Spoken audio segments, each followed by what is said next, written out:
আমাদের সবচেয়ে বড় সম্পদ হলো আমাদের ঈমান, এবং এই ঈমান ধরে রাখা অত্যন্ত কঠিন, কারণ পৃথিবী তার পরিণতির দিকে আগাচ্ছে, অর্থাৎ মহাপ্রলয় হবে, সব ধ্বংস হবে, সেদিকে আগাচ্ছে। নবী সাল্লাল্লাহু আলাইহি সাল্লাম পৃথিবী ধ্বংস হবে বা সৃষ্টি জগৎ ধ্বংস হবে, নট অনলি পৃথিবী, এই নবমণ্ডল ভূমণ্ডল সব ধ্বংস হয়ে সব শেষ হয়ে যাবে, কোনোটি আর নিজ অবস্থানে থাকবে না। এ সম্পর্কে গোটা কোরআন জুড়ে আল্লাহ তাআলা আলোকপাত করেছেন। শুরুর দিকে আল্লাহ রাব্বুল আলামিন বিধিবিধান সবকিছু বলার পরও শেষের দিকে এসে কোরআনকে আল্লাহ রাব্বুল আলামিন সমাপ্ত করেছেন বেশিরভাগ সূরাগুলোতে কিয়ামত সম্পর্কিত আলোকপাত দ্বারা, অর্থাৎ পৃথিবী তার পরিণতির দিকে যাবে, সেটা দিয়ে আল্লাহ সুবহানাহু ওয়া তাআলা ইতি টেনেছেন। আমরা কদিন আগে বাংলাদেশের নোবেল বিজয়ী ডক্টর ইউনূসের একটা সাক্ষাৎকারের একটা অংশ বিশেষ, বোধহয় ডয়েচে ভেলের একটা সাক্ষাৎকার, এটা আমরা দেখেছি। যদিও সাক্ষাৎকারটা পরে কোনো কারণে বা কোনো যৌক্তিক অযৌক্তিক যে কারণেই হোক আমরা দেখতে পাইনি ওই পেজে, আমি শুনেছি, আপনারা অনেকে হয়তো শুনেছেন। তিনি বলছিলেন যে পৃথিবী তার গন্তব্যের দিকে, ধ্বংসের দিকে এগিয়ে যাচ্ছে, এবং তিনি অন্য পার্সপেক্টিভ থেকে বলেছেন নিশ্চয়ই, কিন্তু আল্লাহ রাব্বুল আলামিন যা বলেছেন সেটি আমাদের সবাইকে উপলব্ধি করতে হবে এবং সেই গন্তব্যে আমাদের যেতে হবে। আমরা যাচ্ছি সেদিকে। পৃথিবী যখন তার গন্তব্যের দিকে বা সৃষ্টি জগৎ যখন তার গন্তব্যের দিকে এগিয়ে যায়, তখন যত বেশি এগিয়ে যাবে ঈমান মানুষের জন্য ধরে রাখা তত কঠিন হবে। আমরা সেরকম একটা সময় পার করছি। আমাদের বাপ দাদারা যারা ছিলেন, তাদের ঈমানের যে অবস্থা ছিল, তাদের মধ্যে সততা যে পরিমাণে ছিল, আমাদের মধ্যে সে পরিমাণ নিশ্চয়ই নাই। আমাদের পরের জেনারেশন যারা আসবে তাদের মধ্যে ঈমান ধরে রাখাটা আরো টাফ হবে, তাদের পরে যারা আসবে তাদের জন্য আরো টাফ হবে। এভাবে সহিহ মুসলিম বর্ণিত হাদিসে নবী সাল্লাল্লাহু আলাইহি ওয়াসাল্লাম বলেছেন, লা তাকুমুস সাআহ হাত্তা ইউকাল ফিল আরদি আল্লাহ আল্লাহ, অর্থাৎ পৃথিবী ততক্ষণ পর্যন্ত ধ্বংস হবে না, মহাপ্রলয় হয়ে সৃষ্টি জগৎ ততক্ষণ পর্যন্ত শেষ হয়ে যাবে না, যতক্ষণ পর্যন্ত একজন মানুষও আল্লাহ বলার মতো থাকবে। তার মানে পৃথিবী থেকে একটা সময় ইমানদার কমতে কমতে, বিশ্বাসী মানুষ কমতে কমতে এমন একটা পর্যায়ে চলে যাবে যেটা জিরোতে চলে যাবে, কোনো বিশ্বাসী মানুষ থাকবে না। তখন এই পৃথিবী বা সৃষ্টি জগতের আর থাকার প্রয়োজন হবে না। আল্লাহ সুবহানাহু ওয়া তাআলা তখন এটাকে ধ্বংস করে পুনরুত্থান তিনি প্রতিষ্ঠা করবেন এবং বিচার দিবস প্রতিষ্ঠা করবেন। তো পৃথিবী যেহেতু তার পরিণতির দিকে আগাচ্ছে, এই সময়টাতে ঈমান ধরে রাখা অত্যন্ত টাফ এবং সহজ। মুসলমানের সন্তান হিসেবে, বাই চান্স মুসলিম হিসাবে, আমরা আমাদের ঈমানের কেয়ার করা, ঈমানের পরিচর্যা করার প্রয়োজনটা আমরা অনুভব করি না। আমি আজকের এই অনুষ্ঠানের মাধ্যমে আপনাদেরকে উদাত্ত আহ্বান রাখতে চাই, আসুন আমাদের ঈমানের যত্ন করি। আমাদের ঈমানটাকে যত্ন করবার জন্য আমাকে কোরআন অধ্যয়ন করতে হবে, আমাকে কোরআন পড়তে হবে, ঈমানের পরিবেশে থাকতে হবে এবং ঈমানকে সেটা বুঝতে হবে। আপনারা আলহামদুলিল্লাহ, যেটি আমি বলছিলাম, আপনারা সবাই বাংলাদেশের ভবিষ্যৎ, আপনারা সবাই এই পৃথিবীর ভবিষ্যৎ। আপনাদের প্রত্যেকের মধ্যে যে সম্ভাবনা লুকিয়ে আছে, সেই জায়গা থেকে আপনারা যদি চেষ্টা করেন ইসলামটাকে জেনে বুঝে অনুসরণ করার মানার, তাহলে সেক্ষেত্রে আমি দৃঢ়ভাবে বিশ্বাস করি যে আপনি ইসলামটাকে এনজয় করবেন। আমি একটি কথা থেকে অন্যদিকে গিয়েছিলাম যে এক ভদ্র মহিলা আমার কাছে এসেছেন ইসলাম গ্রহণ করবার জন্য। আমি তাকে জিজ্ঞাসা করলাম, এবিএবির সব কমপ্লিট করেছেন এবং আইনি সমস্ত পদক্ষেপগুলো শেষ করেছেন, বললাম যে আপনি ইসলাম কেন গ্রহণ করবেন? যারাই আমার কাছে এই টাইপের আসে আমি জিজ্ঞেস করি, কারণ আমার তো জানা আছে যে বাংলাদেশের আমাদের মানুষের প্র্যাকটিস দেখে তো তার ইসলাম গ্রহণ করার কথা না, আরও ইসলাম থেকে পালানোর কথা। কেন গ্রহণ করেছেন? তো তিনি বললেন, ইসলাম সম্পর্কে আমি বই পড়েছি, এই বই আমাকে প্রভাবিত করেছে। আবার কোনো কোনো ব্যক্তিকে আমি দেখেছি, তাদের ব্যক্তিত্ব দেখে, নিশ্চয়ই সেরকম ব্যক্তিত্ব খুবই কম, দেখে আমি প্রভাবিত হয়েছি। গোটা পৃথিবীতে আপনারা বিশেষ করে পশ্চিমা দুনিয়ার খবর রাখবেন নিশ্চয়ই, সেখানে প্রতিদিন ইসলামে আসা মানুষের সংখ্যা বেড়ে চলেছে এবং পুরুষদের চাইতে মেয়েদের মধ্যে ইসলাম গ্রহণের সংখ্যা অনেক বেশি, প্রবণতা অনেক বেশি। কেন? যেখানে নারী অধিকার নিয়ে এত কথা বলা হয়, নারীদের অধিকার দেওয়ার জন্য এত আয়োজন নেওয়া হয়, এত উদ্যোগ নেওয়া হয়, সেই সমাজে কেন, সেই সমাজের নারীরা কেন ইসলামে আসছে এবং সেখানকার মুসলমানরা কেন ইসলামে আসছে? এই বিষয়টা নিয়ে আমি একটু স্টাডি করার চেষ্টা করলাম। আমার কাছে দুটি জিনিস পরিষ্কার হয়েছে। নাম্বার এক, তারা কোরআন পড়ে, যারা ইসলামের পথে এসেছে তাদের বেশিরভাগ মানুষ কোরআন পড়ে ইসলামে এসেছে।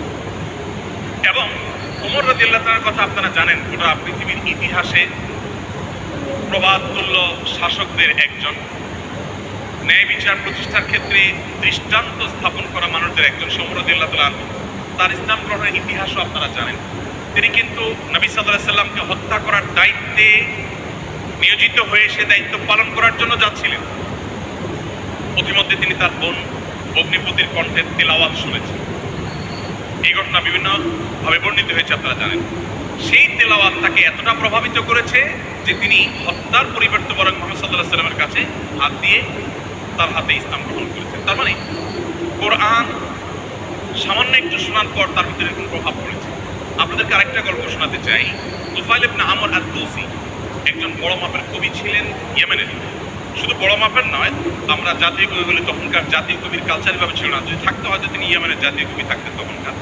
তুফাইল ইবনে আমর আদ-দৌসি, দৌস ওনার গোত্রের নাম। উনি যেহেতু বড় সাহিত্যিক এবং কবি ছিলেন, এবং সেই সময়ে কবি সাহিত্যিকদের অনেক কদর ছিল। বড় বড় রাজদরবারগুলোতে কবি সাহিত্যিকদেরই পদচারণা সবচেয়ে বেশি ছিল, এবং সবচেয়ে বড় পুরস্কারগুলো তারাই জিততেন। প্রশংসা করে রাজাদেরকে বিভিন্ন কবিতা, বিভিন্ন পংক্তি, বিভিন্ন লেখা এগুলো উপহার দিলেই পুরস্কার পেতেন। তুফাইল ইবনে আমর আদ-দৌসি যেহেতু সাহিত্যিক ছিলেন, ভিআইপি ছিলেন, তিনি মক্কা উমরা করতে এসেছেন। মুহাম্মদ সাল্লাল্লাহু আলাইহি সাল্লাম তখন গোপন ইসলাম এর দাওয়াত দিচ্ছেন। মক্কায় আসার পর তার বন্ধু বান্ধব যারা মক্কায় ছিলেন কবি সাহিত্যিক, তারা বললেন, দেখো আমাদের এখানে তো একটা লোক, তার কথা শুনলেই মানুষ তার জাদুতে আক্রান্ত হয়ে যায়, বাপদাদা ধর্ম ছেড়ে দেয়। তো তোমার ব্যাপারে আমরা আশঙ্কা করছি যে তুমি এরকম অবস্থার মধ্যে পড়তে পারো। তাহলে একটা বুদ্ধি হলো, তুমি কানের মধ্যে তুলো দিয়ে রাখো, কোনো কানের ফুটো এমনভাবে বন্ধ করে দাও যে তুমি উমরা যখন করবা, তওয়াফ করবা, সাই করবা, এই টাইমে যাতে ওই ভদ্রলোকের কোনো কথা তোমার কানে না আসে। এই সময়টা তুমি এভাবে একটু পারো। তিনি তাদের পরামর্শ অনুযায়ী দোনো কান বন্ধ করে ফেললেন, এবং তিনি ওইভাবে কিন্তু উমরার কাজ শেষ করলেন। একটা পর্যায়ে তার মনে হলো যে আমি এত বড় সাহিত্যিক মানুষ, বুদ্ধিজীবী মানুষ, পড়াশোনা করা মানুষ, একটা মানুষ কথা বলবে আর আমি বলে যাব, ভুলভাল বললেও আমি সেটা মেনে নেব, আমি তো অর্বাচীন না, আমাকে এত ভয় কেন পেতে হবে? তিনি কানের দুটো খুলে ফেলে দিলেন, এবং এরপর তিনি হারামের কোনো এক জায়গা থেকে কোরআনের কিছু আয়াতের অংশ বিশেষ তার কানে আসলো।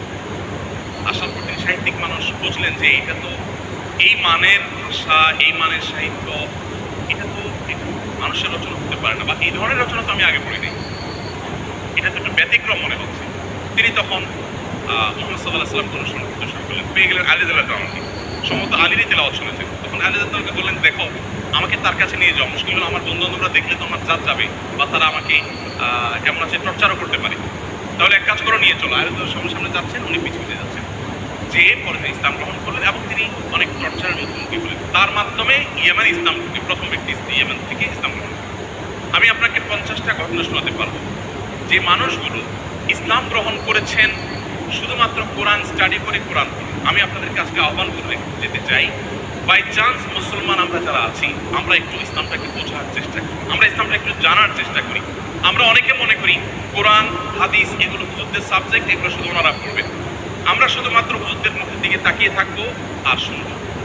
আপনি সেই ধর্মের অনুসারী, যে ধর্মের প্রথম নির্দেশ কিন্তু নামাজ পড়া নয়, যে ধর্মের প্রথম নির্দেশ কিন্তু রোজা রাখা নয়, যে ধর্মের প্রথম নির্দেশ হলো এরপরও পড়ো।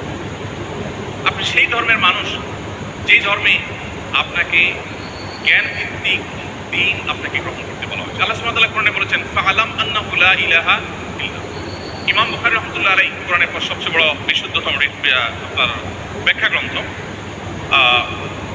সেখানে আল্লাহ রাব্বুল আলামিন যে কোরআনে আয়াতে বলেছেন, এর আলোকে ইমাম বুখারী রাহমাতুল্লাহ একটা অধ্যায় রচনা করেছেন। আপনারা জেনারেল ব্যাকগ্রাউন্ডের মানুষ, আপনাদেরকে আমি কিছু এমন তথ্য দিতে চাই যেগুলো হয়তো আপনাদের জানা নেই, এবং সেটা এই জন্য দিতে চাই যে মুসলমানদের জ্ঞান বিজ্ঞানের চর্চা কোন লেভেলে ছিল, বিজ্ঞান তো বটে, সাধারণ জ্ঞানের চর্চাও কোন লেভেলে ছিল।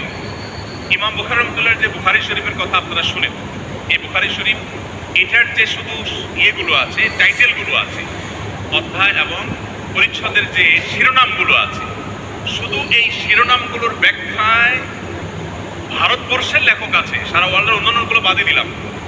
শেখ রশিদ জাকারিয়া রাহমাতুল্লাহ আলাইহি, ভারতের সাহারানপুরের, উত্তরপ্রদেশের, তার লেখা আত-তারাজুম ওয়াল আবওয়াব আছে। আপনার এই টেবিলের এই মাথা থেকে মাথা পর্যন্ত হয়ে যাবে সবগুলো ভলিউম রাখলে। এতগুলো ভলিউম ভর্তি কিসে? শুধুমাত্র সহিহ বুখারীর শুধুমাত্র যে টাইটেল বা শিরোনাম আছে তার ব্যাখ্যা। এবং এগুলো এতটা একাডেমিক এবং এতটাই আপনার ডিপ নলেজের বিষয় এবং এলবি বিষয়, একাডেমিক বিষয়, যে আপনি যদি এখানে প্রবেশ করেন তাহলে আপনি এটার ভেতরে শুধু ঢুকতেই থাকবেন এবং সামনে আগাতে থাকবেন। এটা আমাদের ঐতিহ্য।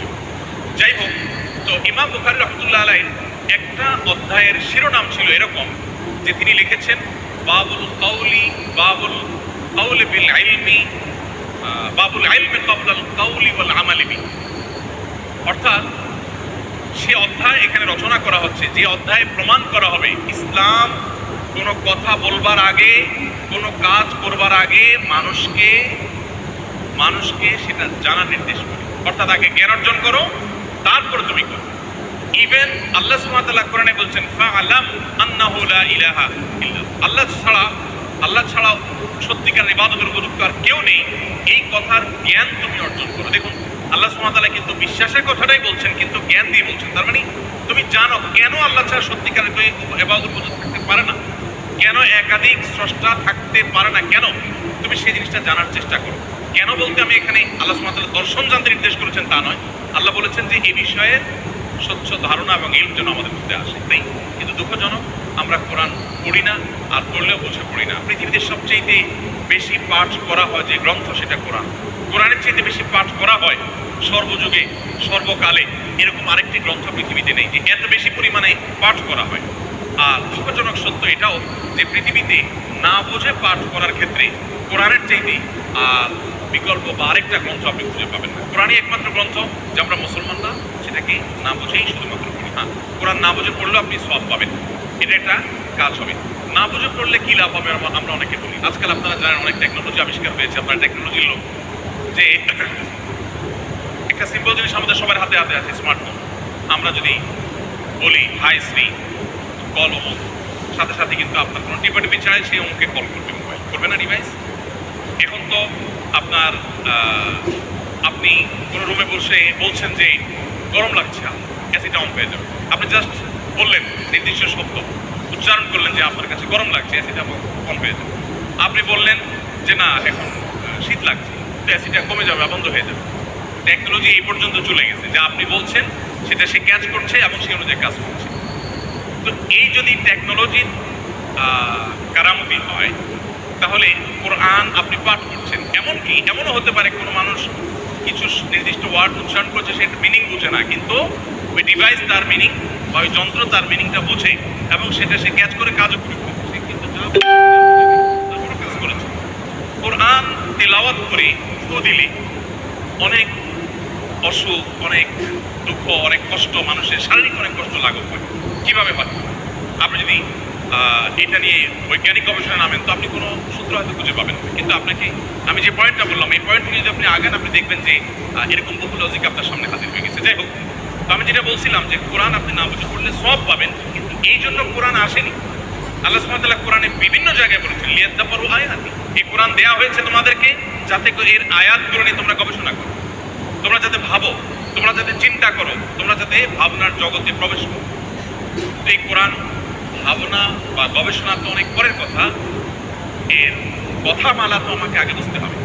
আমি আজকে অনুষ্ঠানের মাধ্যমে আপনাদের সবাই ক্ষুধার্ত আহ্বান রাখতে চাই, আসুন কোরআন শুরু থেকে শেষ পর্যন্ত একবার অন্তত পুরো কোরআনটা আপনি ধীরে ধীরে অল্প অল্প করে 5টি আয়াত করে 10টি আয়াত করে আপনি পড়ুন এবং বোঝার চেষ্টা করুন।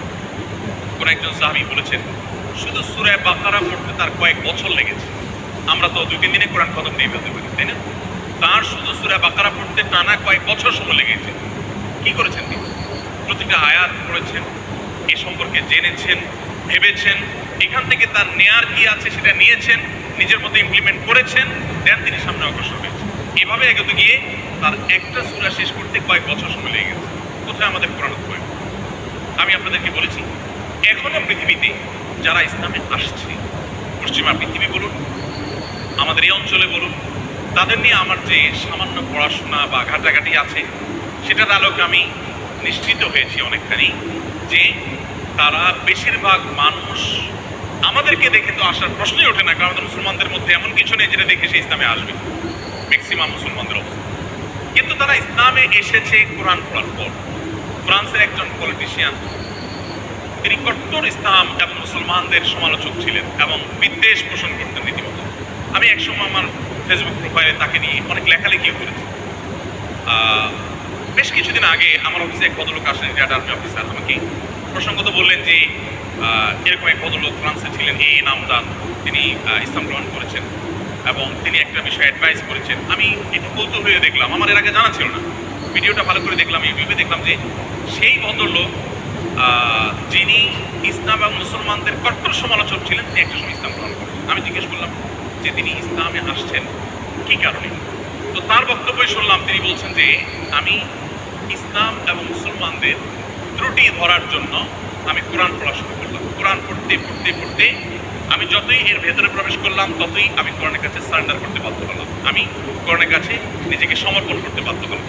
তো আলহামদুলিল্লাহ তিনি যেভাবে ইসলাম গ্রহণ করেছেন এবং আলোকিত হয়েছেন কোরআন দ্বারায়, আমার বিশ্বাস আমরা যদি অ্যাজ এ মুসলিম আমরা পড়াশোনা করি মুসলিম হই, আমরা বুঝে শুনে মুসলিম হই, আমাদের ইসলাম গ্রহণটা যদি বাই চান্স না হয়ে বাই চয়েস হয়, অর্থাৎ আমরা জেনে শুনে মুসলমান হই, তাহলে সেটা আমাদেরকে অনেক বেশি উপকার দেবে। আপনারা অনেকে জানেন কবরে বা আপনার আলমে বারজাক, কবর না বলে বলতে পারি আমরা আলমে বারজাক, মৃত্যুর পরবর্তী যে জগৎ, সেখানে মানুষের দেহাবশেষ যেখানে যে অবস্থায় থাকে সেখানে কিছু প্রশ্ন হবে। এই প্রশ্নের মধ্যে শেষ সম্পূরক প্রশ্ন থাকবে, মা আলামাকা ও মা আদরাকা, কোত্থেকে জানলে, কিভাবে জানলে। তার মানে ইসলাম চায় আমি যা জানবো ইসলামের কথা সেটাও জ্ঞান ভিত্তিক জানবো এবং গ্রন্থভিত্তিক জানবো, জেনে শুনে আমি বিশ্বাস করি। আল্লাহ আমাদেরকে সেই তৌফিক দান করুন। তাহলে আমার প্রথম আহ্বান হলো আপনারা কোরআন পড়বেন, বুঝে পড়ার চেষ্টা করবেন, পুরোটা একবার পড়ে শেষ করার চেষ্টা করবেন। দ্বিতীয়, আপনাদের প্রতি আমার উদাত্ত আহ্বান হলো আপনারা কোরআনের পাশাপাশি আপনার জীবনে একটিবারের জন্য হলেও সিরাত গ্রন্থ পড়বেন। নবী সাল্লাল্লাহু আলাইহি ওয়াসাল্লামের পুরো জীবনটা একবার পড়বেন এবং সম্ভব হলে একাধিক সিরাত গ্রন্থ আপনি পড়বেন। আমি দেখেছি যারা এখনও গোটা পৃথিবীতে ইসলামে আসেন অন্য ধর্ম থেকে, তাদের বেশিরভাগ কোরআন পড়ে, আর বাকিরা নবী সাল্লাল্লাহু আলাইহি ওয়াসাল্লামের সিরাত বা জীবন ইতিহাসটা নির্মোহভাবে পড়ে শেষ করলে তিনি তার কাছে সারেন্ডার করতে বাধ্য হন। মুসলমানের সন্তান হিসেবে আমাদের জন্য এটা খুবই গুরুত্বপূর্ণ যে আমরা একটি সিরাত গ্রন্থ বলে অন্তত পড়ার চেষ্টা করবো ইনশাআল্লাহ। তৃতীয়ত, আপনাদের প্রতি আমার আহ্বান থাকবে যে আপনারা বয়সে, আমি শিক্ষার্থীদেরকে বলছি যে আপনারা বয়সে সবাই তরুণ, মনে রাখবেন আমাদের চরিত্রকে, আমাদের সম্ভ্রমকে হেফাজত করা, এটাকে সংরক্ষণ করা, এটা আমাদের জন্য অনেক বড় একটা চ্যালেঞ্জিং বিষয় এবং এটি আমাদেরকে করতেই হবে।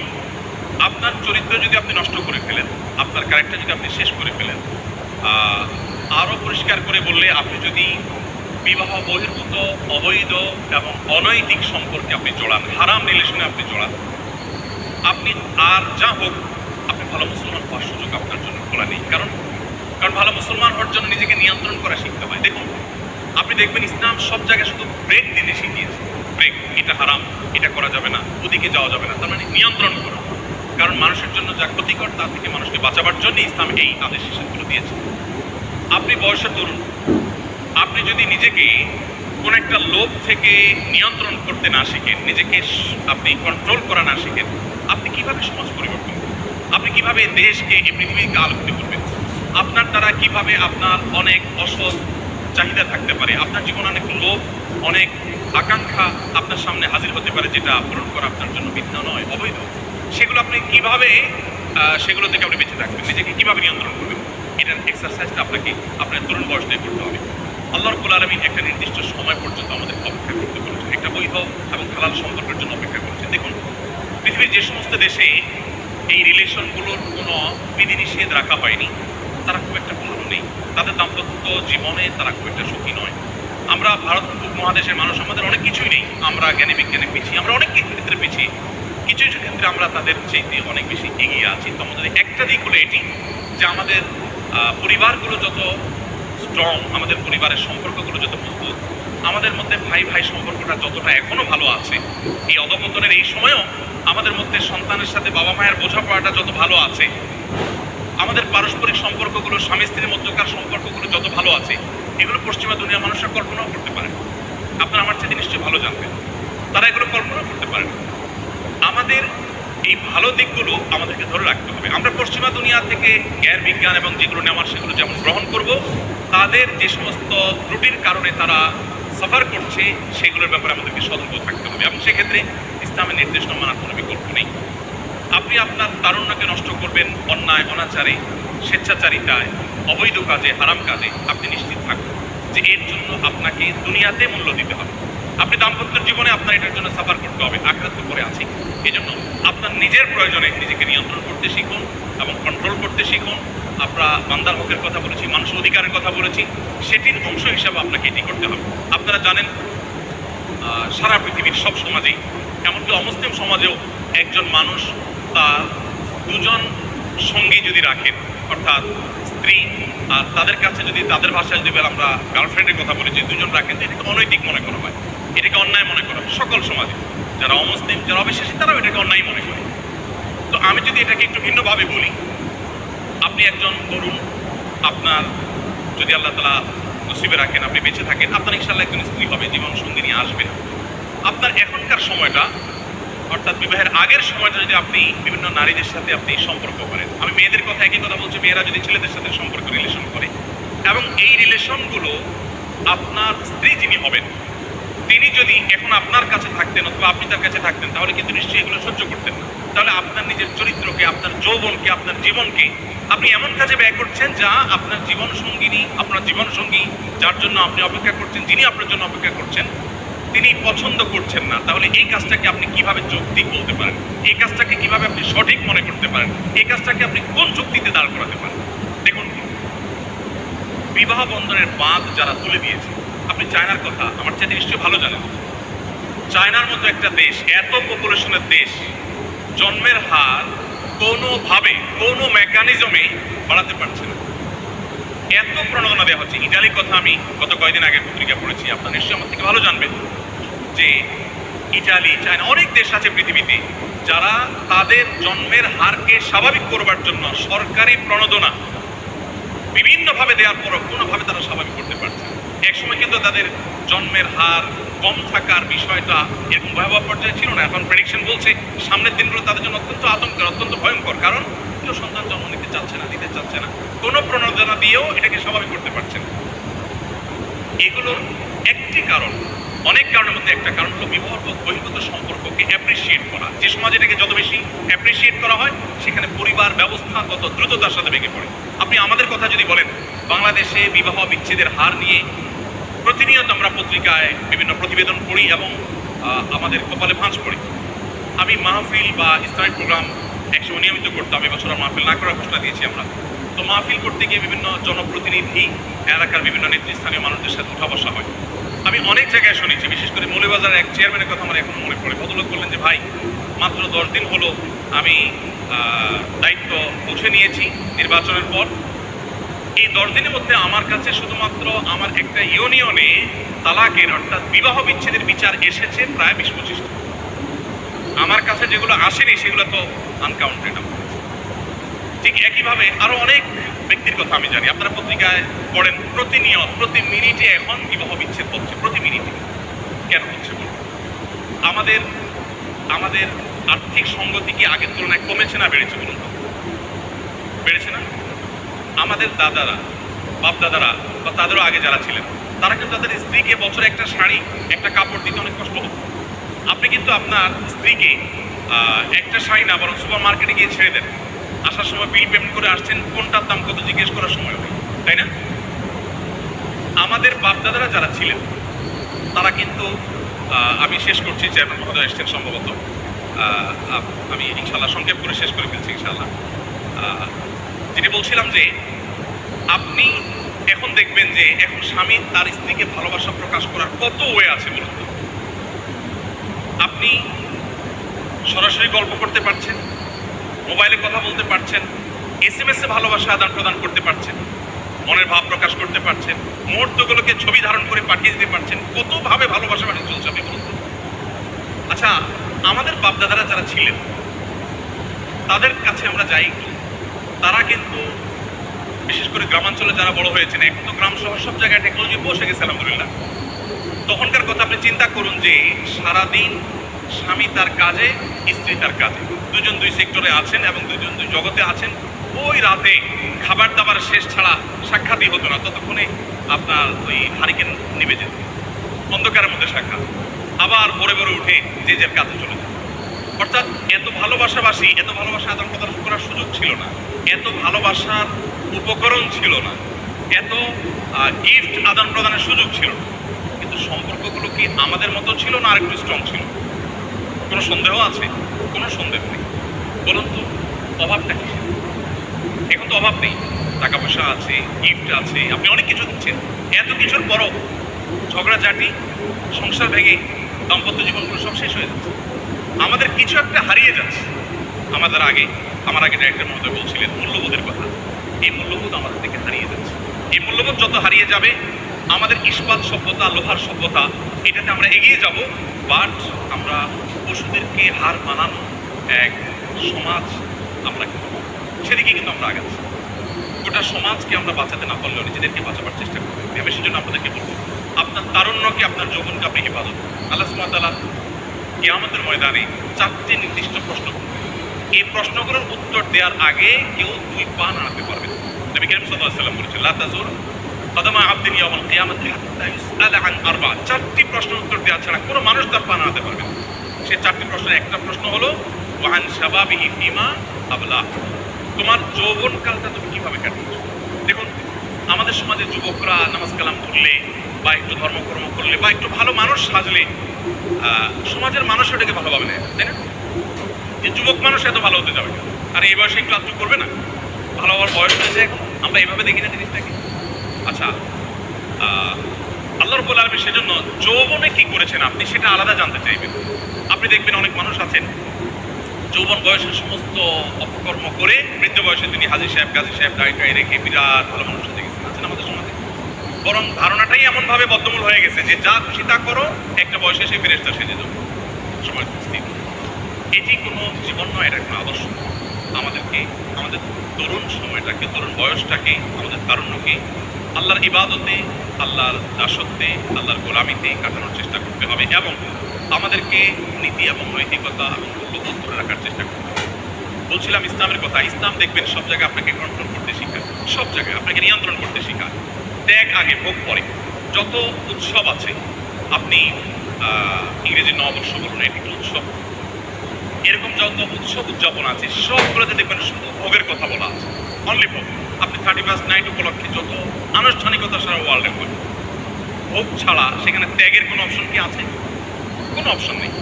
কিন্তু ইসলামের দুটি উৎসব, একটা ঈদ উল ফিতর, একটা ঈদ উল আজহা, এখানে ভোগের কথা আছে কিন্তু আগে ত্যাগ। আপনাকে ঈদ উল ফিতরের আগে ফিতরা দিতে হবে, গরিবের বাসায় খাবার পৌঁছাতে হবে, তাদের হাসি নিশ্চিত করে এরপর আপনাকে হাসতে হবে। আপনি কোরবানির ঈদ করবেন, কোরবানির পশুর গোশত আপনি জবাই করে খাবেন, আপনি গরিবকে দিতে হবে, তাকে মুখে হাসি ফোটাতে হবে, আপনি তারপরে খাবেন। আপনি সেই ধর্মের অনুসারে, আপনি তো মানুষের কল্যাণকামী হবেন। দেখুন, আপনারা তো জেনারেল ব্যাকগ্রাউন্ডে, আমি মাদ্রাসার প্রোগ্রামে বলি যে দেখুন, আমাদের দেশে ভালো আলেমের অভাব নেই, ভালো হুজুরের অভাব নেই, ভালো শিক্ষিত মানুষের অভাব নেই। আমাদের দেশে ভালো মানুষ আছে।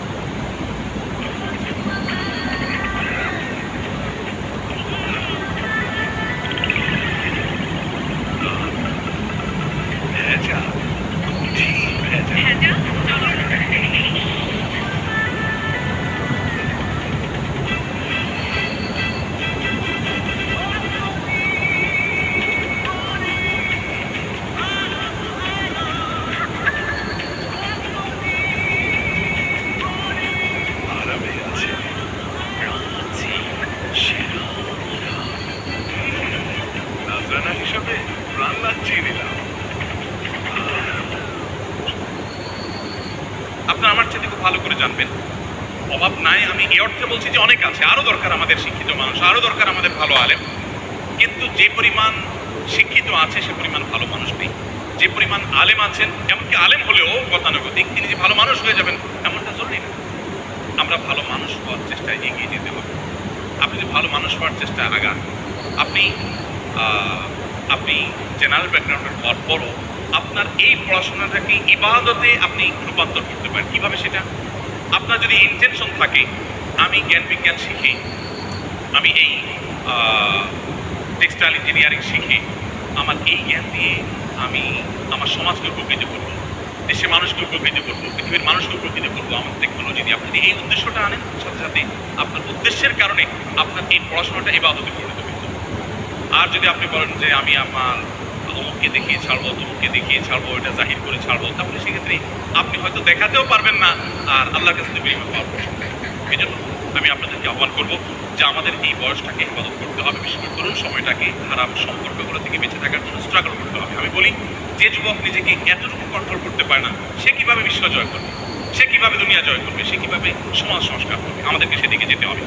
একজন মুসলমান হিসাবে আমি আপনাদের প্রতি আমার আমার আবেদন রাখতে চাই যে আপনারা ওলামায়ে কেরাম যাদের কথা এবং কাজে মিল আছে, যারা এজ এ আলেম যেমন ভালো, এজ এ মানুষ তেমনই ভালোভাবে ভালো, কোরআন এবং হাদিসের প্রতিচ্ছবি যারা, সে মানুষগুলোর সান্নিধ্য আপনারা অবলম্বন করবেন এবং আপনি যেখানে থাকেন সেখানে একজন সৎ, একজন নিষ্ঠাবান মানুষের সাথে থাকা চেষ্টা করবেন। শুধু আলেম নয়, আপনার সহপাঠীদের মধ্যে, আপনার আপনার ছাত্রবন্ধুদের মধ্যে আপনি অনেককে দেখবেন যে ব্যক্তিগতভাবে সে সৎ, অসৎ না, মিথ্যা বলে না, অন্যায় করার প্রবণতা নেই, বাজে জিনিসের প্রবণতা নেই। আপনি তাদের সাথে চলার চেষ্টা করবেন এবং এই সহস্রব মানুষকে কত দ্রুত পরিবর্তন করে সেটা জাপানের এই বাংলাদেশি প্রবাসী ভাইয়ের কথা বলে আমি বোঝাবার চেষ্টা করেছি।